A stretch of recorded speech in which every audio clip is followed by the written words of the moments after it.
Ano, bagong gupit oh. Yon, panibagong araw at panibagong buhay ka na dyan na naman mga kamamaw. So ngayon today is special day for me and for my wife.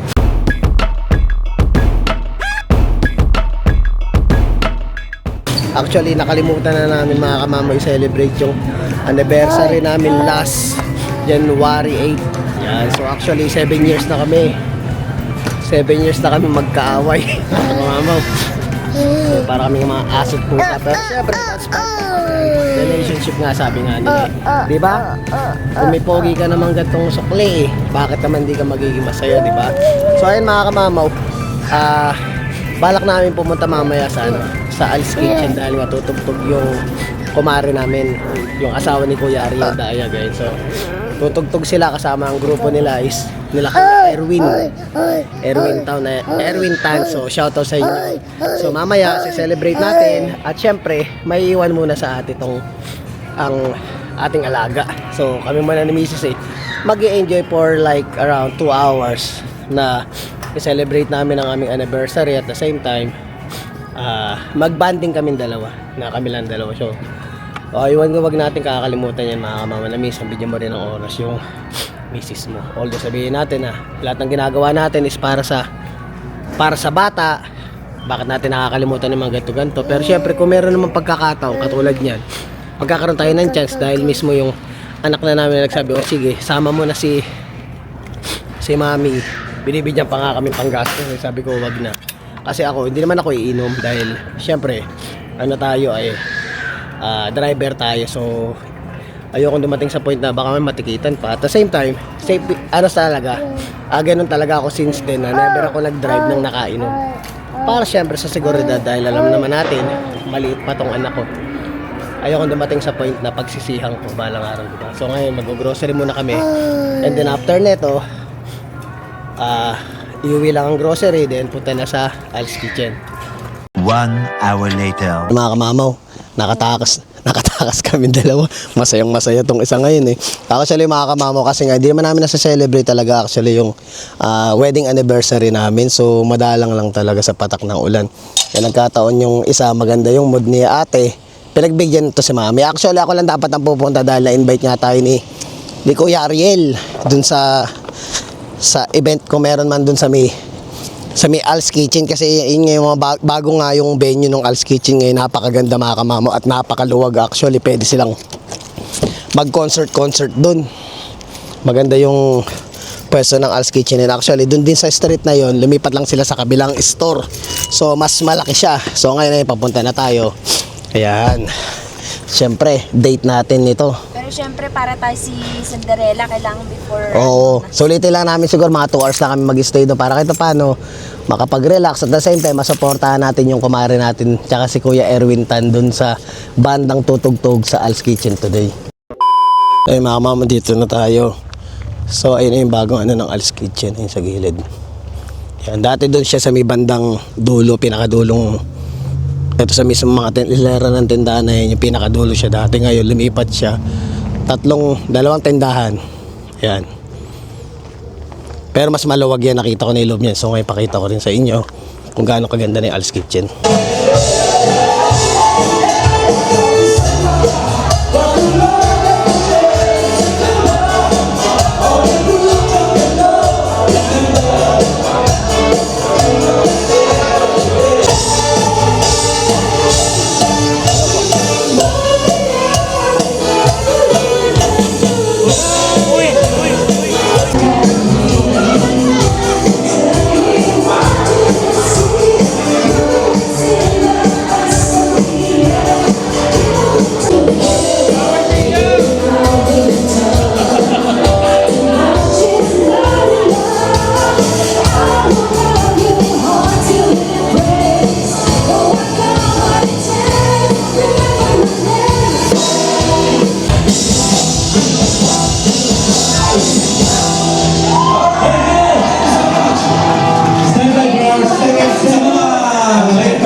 Meron pa kami na second set of let's enjoy. So ay mga kamamon, daming tao, punpuno. Buti na lang dumating kami ng maaga-aga. Kung na late kami siguro mga 2 to 3 minutes. Wala nang upuan. So ay nakakuha tayo ng upuan. Yan. Jump pa kayo.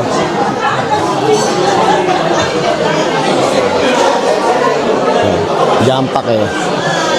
Daan punpuno.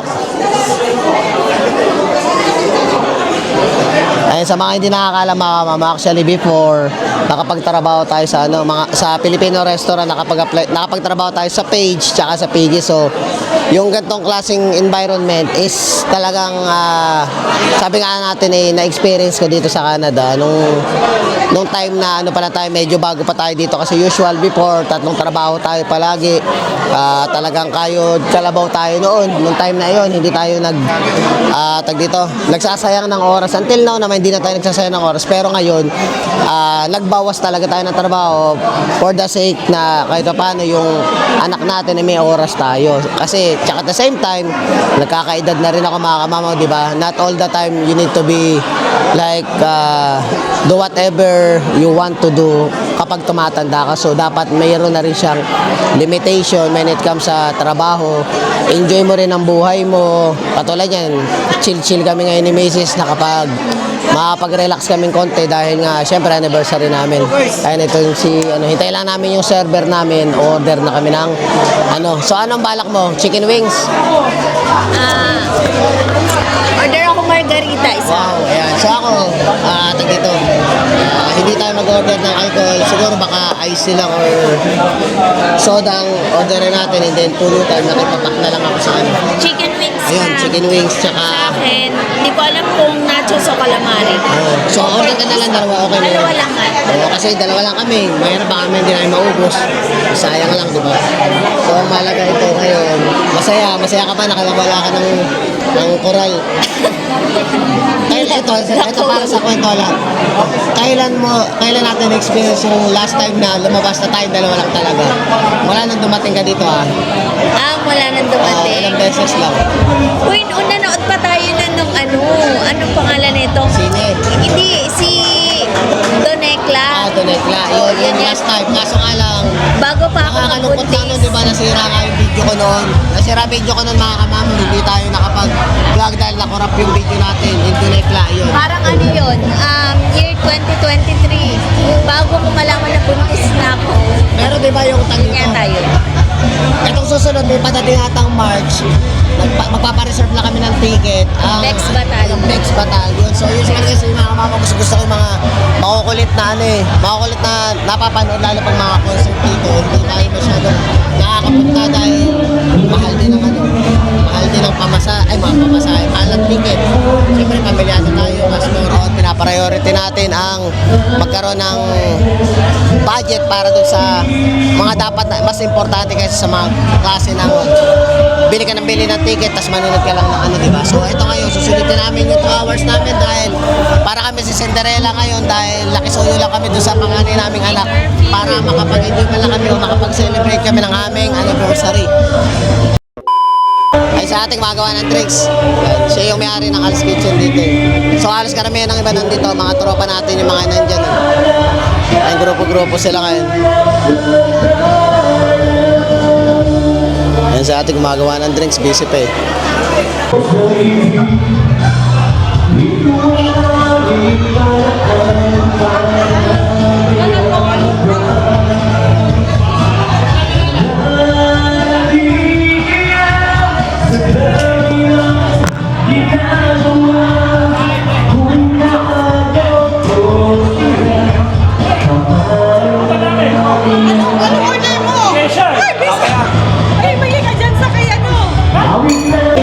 So ayan, nag-order kami ng calamari tsaka ng wings, and then nag-order kaming margarita para sa kanya, tsaka ako nag-coke na lang ako. Ayan, so ito, paborito niya yun sa lahat ng mga ladies drink, margarita ang niya. Even sa bahay may margarita pa kasi. Pero syempre, hayaan natin mag-chill o mag-relax tong si Commander. Sa totoo nang biglaan lang yung pagsama ko. Bigla na ako lang talaga, sasama ako doon kay Kuya Ariel eh. Kaso nga lang, parang na-excite siya kasi nga pupunta nga dito. So, pinagbigyan na natin at usually, buti pinagbigyan siya ni Bless. Ang gusto ko na kasi talaga live band. Gusto ko kami lumalabas sa closet namin, nandun lang kami sa bahay namin. Bahay, trabaho, ganun. Wala kaming, para sinasabi bang good time. So, kasi sa sistema namin o sa way of ano namin ngayon, mas pinopokus namin, pinapriority namin yung mga bagay na dapat unahin kaysa sa mga ganitong klase. Pero syempre, ngayon, masaya kami, napagbigyan kami ng ni Lord na makalabas. Ayun, kaya medyo masaya kami ngayon. Ayun lang masabi. Nakakata kasi ako kakilala ko yung masahista namin eh.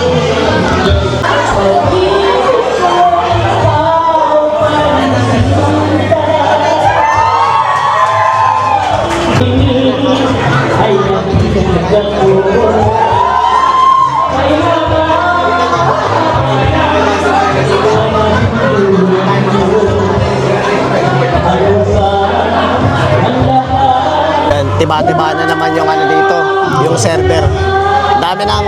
Sa dami ng tao nila, ng guest nila, tapos tatlo silang server dyan mga kamama. Usually, kwento ko na lang din yung reason yung mga bagay na na-experience ko dati nung nagsa-server pa ako. Usually kasi dito, automatic siya. Dapat nagbibigay ka ng 10 to 15% na ano, which is kung magkano yung bill mo, dapat ang ititip mo. Kasi nga, I've been there for a long time na nakapagtrabaho tayo sa Pilipinas. Usually sa Pilipinas kasi hindi naman mandatory or something na magbigay ka ng tip. Pero usual dito, makakasanayan o na-adapt ng mga Pilipinong katulad namin na yung mga Canadian kasi nung sa Berry Barn ako, automatic yung 15% yun kung magkano yung bill mo. Kung 200, meron ka ng automatic 15%. Magkano yung 50% ng 100 ang 50% is 15, di ba? So, kung 200 may $30 ka na agad, di ba? So, ganun ang ano nun, kaya malaki ang kita ng mga server dito. Pero syempre, dapat sasama mo ng magandang serbisyo kasi nga, the more maganda ang service mo, o the more maganda ang pakikitungo mo sa guest mo, yun yung sabi nga nila, magbibigay sa'yo ng ng chance magkaroon ka ng malaking tip. So, sa tagal-tagal ko naging server, 17 years akong server, kaya alam ko yung patakaran o kalakaran ng pagkakaroon ng tip.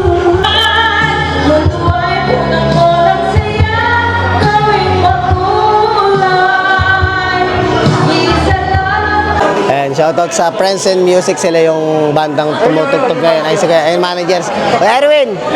Oy, Erwin! Ay, sige, Erwin. Oo. Oh, manager nga po eh. Ayun ang manager nila. Ito, escort nila. Yun, escort nila. Bouncer daw, bouncer. Ayun, dami tao mga mama. Ayun sa ate.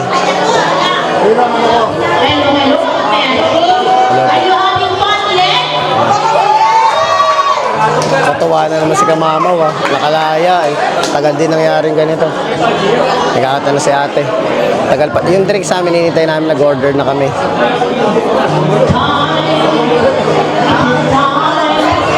Order natin eh. Shoutout sa iyo ate. So ayan, meron kaming calamari tsaka wings. Hindi calamari, dry rib. Calamari nga.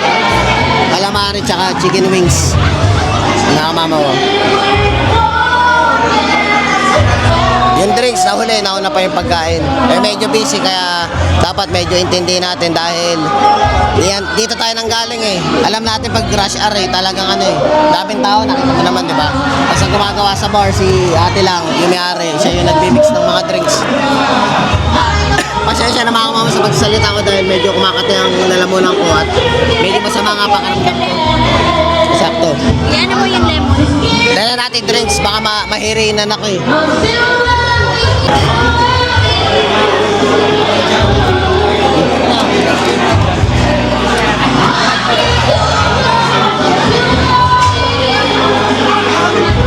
Dapat tabi tayo eh.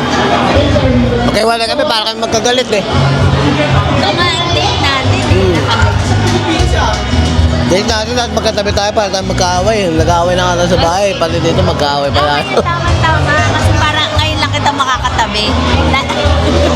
Alam mo na, pagbigyan natin, pag yung mga fans na ganyan, dapat binibigyan natin, ginagrant natin mga wish. Nag-order ako ng rice, di naman ako iinom. Di order ka ba? Di, wag na, okay na, niloloko lang kita. Yan natin yung drinks, medyo nauuhaw na ako. Try natin ito, chicken wings. Yan ang date-date namin. Kasi nung panahong medyo bago pa kami, hindi namin masyado na-experience yung mga ganitong ano. Kasi nasa Pilipinas siya, nandito ako eh, kaya hindi kami nakapag-date masyado. Nung time na medyo bago pa kami, wala talaga, nandun kami sa point na ano eh, na dumating na lang kami na after ng ligawan eh, nagpasal na, tapos wala rin mga parang, oh, date mo na tayo, or alam mo yung gano'n na ma-experience namin yung parang, Minadali niya kasi ako. oh, para bang fairy tale yung gano'n, di ba? Kasi kami Diba? wala, reality, ano eh, reality check eh. Di ba minadali mo ako? Pipingi-pingi tayo mga kamamo, hindi natin narinig yung mga sinasabi ng mga nandun sa gilid kasi mahirap na, di ba? Mga fake news, di natin malaman yung mga fake news. Lalo? Sarap no, malambot. Galing ang pakat na no, ano?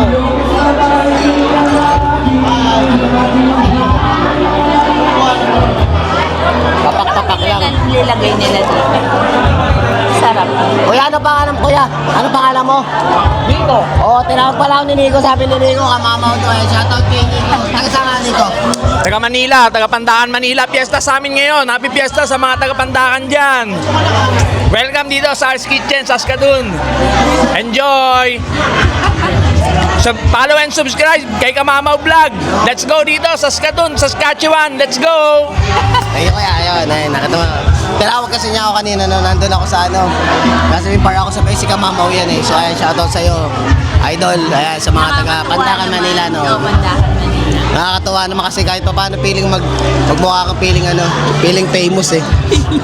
Feeling-feelingan lang matangad din lang tayo mga kamamaw Kasi eh. natutuwa siya dahil may nakaka-recognize pala sa kanya. Bigla-bigla na lang tumatawag sa Akala ko kasi minsan pag sinatawag ko, akala ko may utang ako mga kamamaw.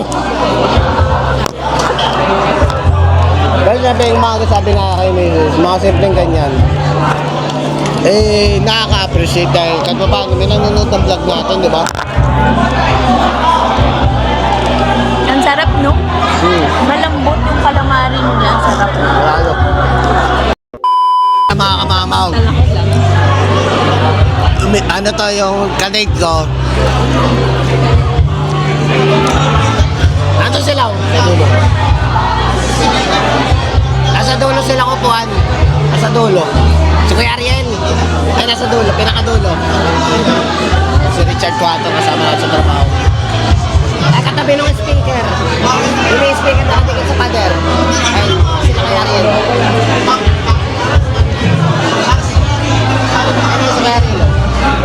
Nakatrabaho natin si Richard Cuato. Ito parang ano, congressman. Oo. Kaway ng kaway. Kaway ng kaway eh. No? Mamaya, siyempre, nakainom na ito kasama ko. Baka mamaya, alam mo na.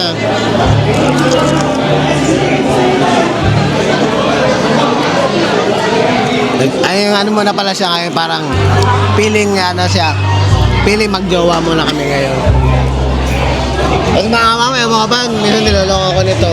Parang di na daw ako sweet, niloloko, di daw ako sweet. Parang masyado daw ako seryoso sa buhay. Ay siguro nga mga mama ganun talaga, pag lalo na nagkakaanak ka, di ba? Minsan may mga times na sabi nga nila eh, dapat okay pa rin, kahit sabihin natin hindi natin nabibigyan ng time yung mga partner natin. Ang mahalaga, yung ginagawa mo ay para naman sa pamilya mo. Eh, wag ka nang magano, wag ka nang kumagabi, wag mo nang reklamo, masama eh. Wala na nga ang oras sa'yo, tapos Hindi, kasi ang nangyayari kasi sa amin, magkahiwalay kami palagi ng oras, magkahiwalay kami ng higaan. Di ba? Eh, nagsusumbong sa inyo mga kamamaw. Pare-parehas kaming, pareho kaming pagod. Kaya parang, lang na lang, apir na lang eh. okay na lang yun na, Gigisingin no? na lang sa umaga, oh, sab na, ikaw na kay Jacob, no? Mahalaga nakapokus sa pamilya kaysa sa ibang bagay. Kaysa naman, magsugal ka, mambabae ka, tapos eh, palaging wala ka sa bahay, hindi ka napapakinabangan. Mas okay na yung ganito na workaholic yung asawa mo, nakapokus kung ano yung goal mo sa buhay, yun yung pinaka dapat pagpasalamat mo dahil blessing yun sa mga couple na katulad namin. Nag-follow up na ako dun sa sa tropa natin. Ay, salamat. Coke, tsaka kasi naintindihan ko sila eh. Bawal ka magreklamo kasi Ang dami na tagal ko nag-server eh. 17 to 18 years ako nag-server eh. Kasama yung bilang sa Pilipinas eh. So hindi natin makagawin na magagalit ka o magko-complain ka dahil pinagdaanan mo yung mga ganyang bagay. Kaya, Saka ang daming tao. oo. Tao.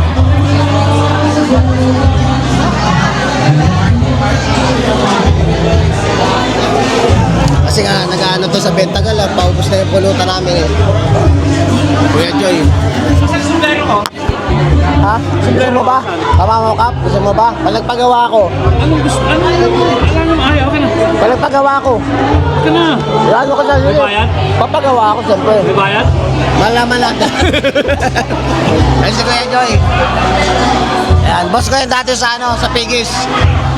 Ayan, si Kuya Joy yan. Ay, nahalbara tayo ng kamamukap. Wala tayong extra kamamukap tayo ngayon. Hindi naman na makasagot kung libre o hindi dahil medyo pricey pagpapagawa natin ng sombrera. Shoutout kay Kuya Joy. Eh, mama mo, naliloko na ito. Eh, parang lahat kakilala mo ah. Eh, ikaw ba naman magtrabaho sa Filipino restaurant tsaka server ka dati dito sa Saskatoon, hindi ka makikilala dito sa Saskatoon. Kulang na lang tumakbo siyang politiko. Ano na tayo, dumadaan, kinakawain ako.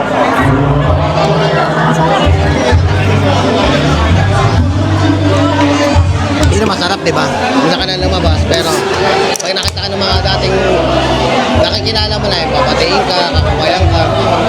Kasi halos lahat ng mga dating mga binata tumatambay natin doon sa pinagtatrabaho ko, may mga asawa na. So ngayon kung may makikita tayong mga binata dito is mga new generation, mga binata talaga, mga new generation na yun.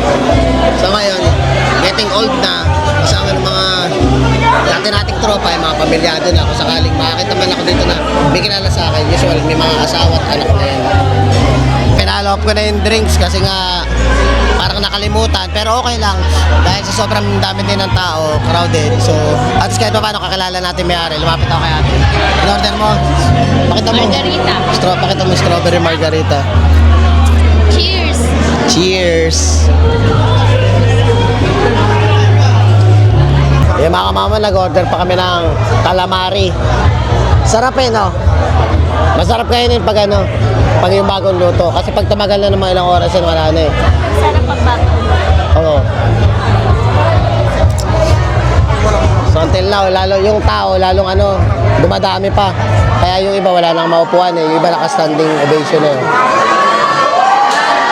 Ayan sila Ate Adel, ayan, dami. Pero moron makikita mo talaga mga may edad na. May mga edad na. Sabi nga ni Mrs. Mga thunders na daw yung mga nandito. Kasi siyempre, pa nakita man naman yung itsura nung, yung ambience ba, yung music na pinapatugtog usual, ang maaakit talaga dito is yung mga may edad na. Tsaka at the same time, yung kadalasan naman yung mga nandito, usual, yung nagtatrabaho tayo sa Filipino restaurant, kung sino yung tumugtog, yun yung maghahakot ng maghahakot ng mga guests na pupunta dito para makinig ng music, yung uminom, mag-relax. Usually mga yan, mga relatives yan, mga tumutugtog, yung mga banda, kaya maganda. Ang kukuning banda nung may-ari ng gantong bar is yung malakas sumatak. Kasi ganun ang mangyayari kasi the more mas marami silang hahatakin, the more mas maraming guests na pupunta. So kaya mas maganda the more na mas popular o maraming kaibigan o maraming contact yung bandang kukunin mo, mas magandang kunin mo kasi the more na yung kunin mo, kikita talaga yung bar. So yun, based yun sa experience ko dito na ko yan. Kumbaga nagamay ko yung nagamay ko kung paano laruin o para mapakita mo yung isang restaurant, dapat kailangan yung banda kukunin mo is maraming kakilala at hindi lang basta-basta kuha ka na kuha ng banda kasi na-experience ko na point na may mga banda na mga bago lang, mga bata lang, sabi natin which is hindi naman masyadong kilala or walang masyadong hatak, wala talagang patay yung ship. Ito ngayon, nakita mo talagang, makikita mo yung suporta ng mga tropa, ng mga tumutugtog. Talaga naghatak siya, katulad even may na-invite kami ni Kuya Ariel. So part kami ng time na kung kailangan mo talaga ng may kakontak ka or may kakilala yung mga yung mga nagbabanda na para magpupunta sila dito talaga para suportahan, hindi lang para mag-enjoy, para suportahan din yung tumutugtog. So ayan, yan mga kamamay. Ay mga kamamay, isang drinks lang tong kasama ko dahil chill lang. So ayun, tag dito. So anniversary na pala natin, 7 years na tayo. So syempre, ano bang mga sa tingin mong plans mo or parang alam mo sa tingin mo na habang tumatagal, ano yung gusto mong i-workout natin na parang feeling mo nahirapan tayo? Yung ano, Natawa na mga kamamay, ibig sabihin, alam niyo na ibig sabihin no? Kasi talagang niloloko ko. Sabi, ganun ba talaga daw pag tumatanda, parang wala na daw bang ganitong buhay? Alam mo kasi ganun? sobrang, wala na sa amin. Oo. Hindi naman wala na sa amin. Pero, Minsan nakakalimutan ba? Sandali, Oh, sige, usapang sige. mag-asawa to Sige, para masaya. Ito ko sa mga manonood dyan, discretion sa mga nanonood at sa mga bata, tabi-tabi po. Pwede mag-share muna kayo, lumabas muna kayo, hayaan mo si Mami at Daddy makinig sa kwento namin. Fight, go! Hindi kasi sobrang sobrang mo yun, exhausted ka na sa trabaho. Parang burnout ka na. Yung bang gusto ng katawan mo pero wala na. Yung bumibigay ni katawan mo sa pagod. Wala na kaming time ng ganun. Mas pipiliin Hindi mo sa matulog ayaw eh. na, oo. Mas pipiliin mo matulog, lalo ka tulad pag may bata ka sa bahay. Wala ka namang kalinhinang talang literal na pwede mong iwanan ng mahaba pa sa 1 oras o 2 oras. Diba? Ilang times ba nagkakaroon? Parang sa isang taon, Para sa isang taon, marami 2 na yung lima. beses. Marami na yung lima. Isang taon nun ha. Ay, nako. Hindi, pero minsan maganda rin yung gano'n na. Hindi kasi kapag, kunwari ganito, kunwari lang hindi ko sinasabing ngayon. Pero yung times na yung pag-iinit yung mag-asawa nandun pa rin pala, di ba, no? Doon mo malalaman na nandun pa rin pala yung init ng yung sparks yung dalawang Infinite ba tawag mag-asawa. doon? Gigil. Hindi, ibig sabihin yung sparks yung dalawang mag-asawa, nararamdaman na nandun pa rin pala. Kumbaga parang natatabunan lang siya ng pagod dahil sa dami ng tinatakbo ng buhay niyo, no? Pero katulad, ewan ko kinakalapit niya. Partida yung mga kamamo, isa palang drinks niya na. Inaalo ko siya ng isa pa, ayaw na niya kasi nga tabi sila ni Jacob mamaya sa higaan eh. So sila yung Silang tabi. katabi yung mga kamaw. Si Legend, si Hera. Pag si Hera nasa mood, tatabi kami tatlo. Pero pag si Hera ang gusto ay matulog at magpahinga ng maayos, umakit ko sa taas. So usual ang kadalasan katabi ko ay si Baby Legend. Pag natutulog sa gabi. Hindi kasi sila pwede sa kwarto. Yung dalawang aso kasi nakatikit palagi sa kanya. Ayoko dahil nga si Jacob, sensitive yung balat. So kasi pag hinawakan yung bata, yung aso, nakikiliti. Kaya magsisimula na uli yung friends.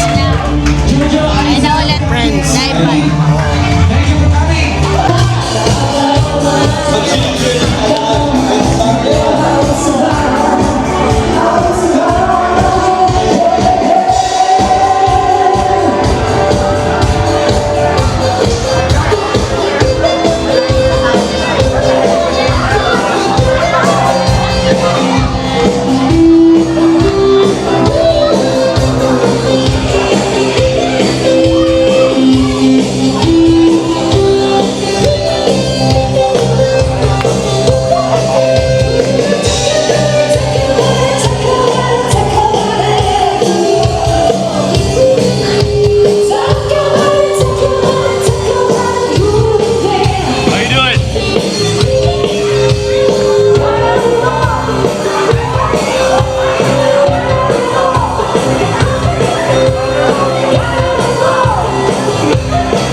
Sabi ako ate ah.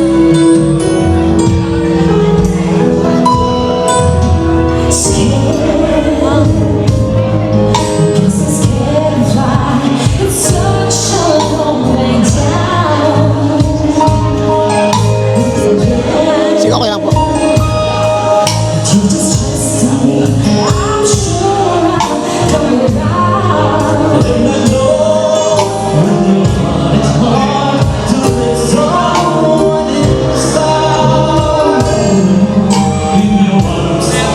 Mama, pauwi na kami at ang ating pasahero ay nakainom. So, syempre, ligtas tayo, malakas ang loob kung umuwi dahil di naman ako nakainom. Usually, mga ganitong klaseng, may mga nakaabang na pulis na dyan. So, baka mamaya, sakaling ma-spot check tayo, pagpapaalam ako na mga video. Kasi para makita nyo kung paano ginagawa ang spot check dito kung sakali mang nakainom ka at nahuli ka nga, di ba? Yung parang bumubuga sa ma-experience ko yun mga kamama. Syempre gusto ko i-record. Once in a lifetime experience yung ganun eh. Hindi pa ako never ko pa na-experience na pull over ako. Tapos i-check yung ko kung nakainom ako. So, 100% na tayo, confident tayo mga kamama na hindi tayo matitikitan dahil sa nakainom tayo. So ayan, happy anniversary sa amin ni Mrs. So ayan, nag-enjoy kami. 11:10 actually, sumobra na ng 30 minutes eh. Ang namin is 10:30 lang, uwi na kami. Pero syempre, napasarap pa to ng inom, which is akala namin isang beses lang yung drinks niya, umorder pa siya ng isa. Kasi sabi niya, Hindi, minsan kasi na yung lang daw. maganda kasi yung tag dito. Yung banda, no? Friends. Maganda yung Parang friends ata sila, parang ganun. maganda yung niya, yung match ng yung choice of music nila. Oh, tsaka ang galing ng boses ni ate, yung shoutout din sa asawa ni Kuya Ariel. Oh, asawa ni Kuya Ariel, tsaka yung lalaking maliit. Ang ganda ng boses niya, ang galing. Ang ganda ng love Oh, songs. talaga mag-enjoy yung mga, sabi nga nila, yung mga thunders and mga kamao sa mga music dahil syempre in talagang mga naabutan nila, 'di ba? So hindi ka pwedeng kumanta ng mga bago niya, yung mga Maki, yung mga Hindi sila Top of makakarelate. Joe, wala, hindi sila makaka-relate. Even yung mga tumutugtog yung banda, baka mahirapan din sa beat ng music. So ayun mga kamama, maraming salamat sa inyo. At nag-enjoy kami ni Mrs. Ayan, maraming salamat. Please don't forget to like, share, subscribe, and hit the notification bell for more updates of my videos. See you mga kamama.